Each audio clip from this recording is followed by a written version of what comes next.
Hello friends, this is Dr. Hemant Jain, consultant gastrosurgeon from Nanavati Hospital, Mumbai. Hilar biliary stricture is a complex problem. If tackled well, the long-term outcomes can be good.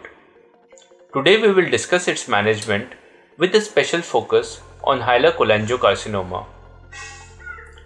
The hilum of the liver is the gateway for vital structures.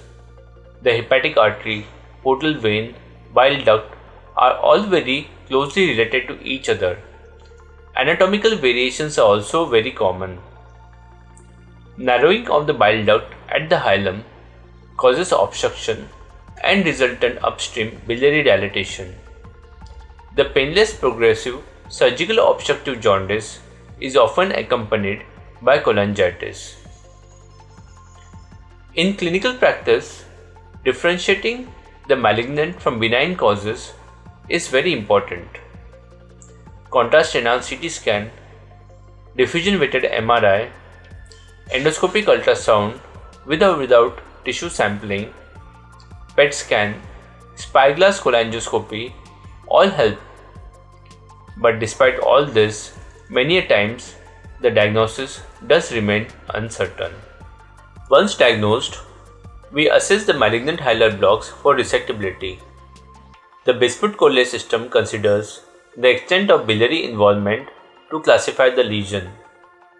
Vascular involvement is estimated based on the contrast-enhanced imaging. Patients with cholangitis need preoperative biliary drainage. This can be done endoscopically or by a percutaneous transhepatic biliary drainage catheter, that is the PTBD. While planning surgery, the extent of lesion determines the extent of hepatectomy. Extended dissections are usually required. Hilar cholangiocarcinoma is a good biology tumor. R0 resection is a good predictor of long-term survival. In select group of patients, the Mayo protocol offers pre-operative chemoradiotherapy followed by liver transplant. As the whole liver is resected, R0 resection can be achieved even in locally advanced tumors. Patients with advanced inoperable disease need to be palliated of their symptoms. The presence of jaundice itself is not an indication for drainage. If the patient has cholangitis or pruritus, a biliary drainage should be performed.